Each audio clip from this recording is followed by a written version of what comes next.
শুধু পুস্তক আর বিনা নয়, মাঝে মাঝে বেদ তুলে নিতে হয় উচিত শিক্ষা দেওয়ার জন্য। হাতে শুধু পুস্তক আর বিনা নয়, মাঝে মাঝে বেদ তুলে নিতে হয় উচিত শিক্ষা দেওয়ার জন্য। হাতে শুধু পুস্তক আর বিনা নয়, মাঝে মাঝে বেদ তুলে নিতে হয় উচিত শিক্ষা দেওয়ার জন্য। এটা যতটা ওই আধ ঘন্টা বা 35 মিনিটে দেখতে যতটাই আর কি ইজি লাগে, ততটা একদমই ইজি হয় না, কারণ এটা রিয়েল নয়। অ্যাকচুয়ালি আমার জীবনে কি হচ্ছে না হচ্ছে এখনো আমরা কিছু বুঝতে পারছি না, আমিও কিছু বুঝে উঠতে পারছি না। যাকে জীবনে আগলাতে চেয়েছি বা ভালোবাসতে চেয়েছি সে পালিয়ে গেছে।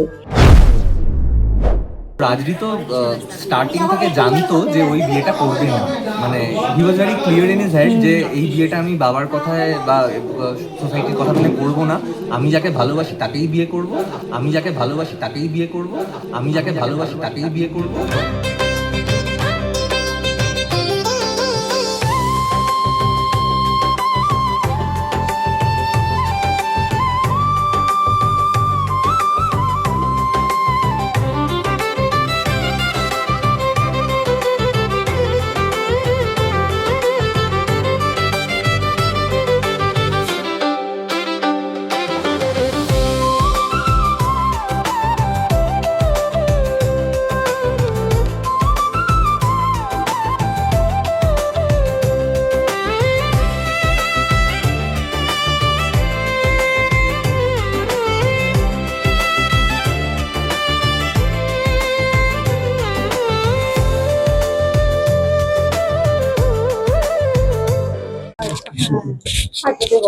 ও তো পুরো মাইকের দোকান হয়ে গেছে।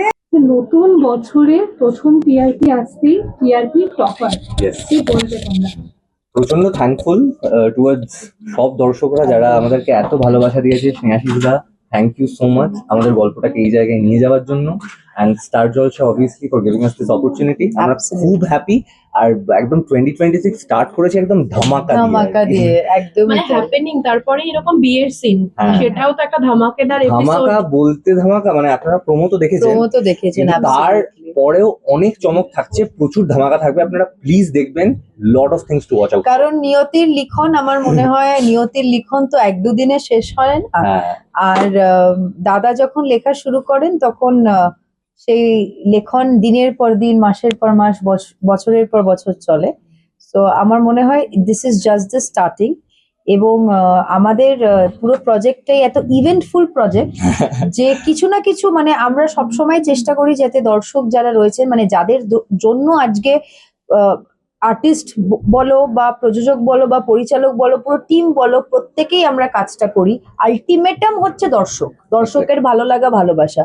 তো ওনাদের জন্যই আমরা প্রফেসর বিদ্যা ব্যানার্জিতে এই প্রত্যেক দিন, প্রত্যেক সপ্তাহে একটা করে চমক আনছি। এবং আপনারা যদি গ্লুড থাকেন 8:30টার সময় স্টার জলসায় প্রতিদিন, তাহলে আমার মনে হয় আমাদের প্রজেক্টটা আরো বেশি ইভেন্টফুল হয়ে যাবে, আরো বেশি ইভেন্টফুল হবে, অনেক এন্টারটেইনিং হবে। আর প্রমিস করছি আপনাদের খুব খুব ভালো লাগবে। অ্যাবসলিউট। পর্দায় কত নম্বর বিয়ে? তোমার পর্দায় কত নম্বর মনে আছে? গুনিনি, এতবার বিয়ের সিন করতে হয়। গুনিনি, সত্যি না, অতবারও কিছু করিনি, তবে গুনিনি গো। আর যখন এই পর্দায় বিয়ের সিন করো, বিশেষ করে এই শীতকালে, সবকিছু মিলিয়ে বিয়ের সিন আসলে কিরকম মনে হয়? বিয়ের সিন এলে অ্যাকচুয়ালি শুটিং ওয়াইজ বিয়ের সিনটা খুবই হেক্টিক সবার জন্য, মানে শুধু আমাদের জন্য না, পুরো directorial team, everybody, for everybody এমনি এত মেকআপ থাকে, তারপর বিয়ের সিন মানে তো আরো বেশি মেকআপ, আরো বেশি। আর এত লোকজন থাকে ইভেন্টে, যা হয় আর কি, প্রচুর অ্যাক্টরস থাকে, পুরো তামঝামের অনেক ব্যাপার থাকে, সাজানো গোজানো, তো অনেক বেশ ইভেন্টফুল একটা ব্যাপার। এবং সব থেকে বড় কথা হচ্ছে, মানে দেখতে এটা যতটা ওই আধ ঘন্টা বা 35 মিনিটে দেখতে যতটাই আর কি ইজি লাগে, ততটা একদমই ইজি হয় না, কারণ এটা রিয়েল নয়। রিয়েলটা আমার মনে হয় কিছু কিছু ক্ষেত্রে অনেক বেশি স্বাভাবিক, কিন্তু রিলটা অনেকটা বেশি অস্বাভাবিক কিছু কিছু ক্ষেত্রে। তবে এবারে স্বস্তিকাদের একটা দিকে পাচ্ছ যে লুক কিছু ক্যারি করতে হবে, নর্মাল বিদ্যার লুকেই রয়েছে। দেখা যাক, এটা মানে অ্যাকচুয়ালি আমার জীবনে কি হচ্ছে না হচ্ছে এখনো আমরা কিছু বুঝতে পারছি না, আমিও কিছু বুঝে উঠতে পারছি না। যেহেতু এখন এই বাইকটা নেওয়া হচ্ছে, তো আমার স্মৃতিতে সিঁদুর নেই, আদেও বিয়েটা হবেও কিনা সেটাও আমরা জানি না, সেটাও নিয়তির লিখন হবে। ইয়েস, প্রোমো বেরিয়ে গেছে, we can change the promo, and নিয়তির লিখন। I am very comfortable being বিদ্যা। আর যদি সামনেও বিয়ের সাজ আসেও, তাতেও আমার কোনো সমস্যা নেই, আই উইল এনজয় ইট। একটা প্রশ্ন উঠে আসছে, বিদ্যাকে তাহলে আলটিমেটলি প্রেমে পড়লো একটু? এবং বিদ্যাকে আমরা দেখি অলওয়েজ স্ট্রেট ফরওয়ার্ড সবকিছুতে। আমরা কিন্তু দেখছিলাম একটু গলাটাও কাঁপছিল যখন নিয়ে যাওয়ার না, কথাটা এখানে হলো। এখানে হালকা আমার মনে হয় কিছু একটা একটু আছে। হয়েছে ব্যাপারটা, কিন্তু সেটা বিদ্যা বিং বিদ্যা সেটা কখনোই সে অ্যাকসেপ্ট করবে না। So I let her speak. না না, অ্যাবসলিউটলি রাইট। আসলে কি হয়, মানুষ যখন সব দিক থেকে পারিবারিক, আমি বিদ্যা হয়ে বলছি, পারিবারিক ক্ষেত্রে বা যখনই সে আমি বারবার একই কথা বলি, আমি যাকেই জীবনে আগলাতে চেয়েছি বা ভালোবাসতে চেয়েছি সে পালিয়ে গেছে। তো আমার মনে হয় যে সে পারিবারিক দিক থেকেও একটা টানাপোড়েনের মধ্যে আছে। আর একটা উইমেন সাইকোলজি হয়, কিছু কিছু মানে মহিলাদের একটা সাইকোলজি হয় যারা খুব ঘা খান বা যারা খুব ভিতর থেকে ক্ষত হয়ে যান, যে এক পা মানে এগোলে 10 পা পেছোয়।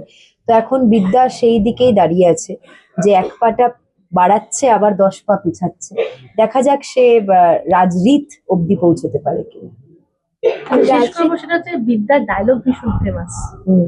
তো একটা সম্মুখে তো একটুখানি বলতেই হবে যে এইভাবে বিদ্যার- এইভাবে বিয়ে করে নিল। বিদ্যার ডায়লগ ফেমাসের জন্য আমি এটা বলতে চাই যে এই যে আমরা এত বিদ্যা বিদ্যা বিদ্যা বিদ্যা করছি, বিদ্যা বিদ্যা বিদ্যাকে যারা তৈরি করেছেন, যিনি তৈরি করেছেন, রাজরিতকে যিনি তৈরি করেছেন, উনি আমাদের সাথে ফ্রেমে দাঁড়ালে খুব ভালো লাগতো আমাদের। তো বিদ্যার ডায়লগটা খুবই মানে ফেমাস এবং খুবই রিলেটেবল একটা ডায়লগ, যে আজকালকার দিনে প্রত্যেকটা মেয়ের, আমার মনে হয় মহিলার এই ডায়লগটা বলা উচিত। কিছু কিছু সময় পুরুষদেরও এই ডায়লগটা ফলো করা উচিত, বলা উচিত, যে হাতে শুধু পুস্তক আর বিনা নয়, মাঝে মাঝে বেদ তুলে নিতে হয় উচিত শিক্ষা দেওয়ার জন্য। এবং বাংলাকে পৃথিবীর যে কোনো কোনায় আমরা যাই না কেন, বাংলা, আমরা যে বাঙালি এটা গর্ব করে আমাদের বলা উচিত। কারণ খাদ্য, স্বাস্থ্য এবং শিক্ষা, এই তিনটে বেসিক নিড প্রত্যেকটা মানুষ, ক্যামেরার ওপারে যারা দাঁড়িয়ে আছেন, আমরা যারা দাঁড়িয়ে আছি, আমাদের প্রত্যেকের অধিকার আছে। Thank you. Thank you.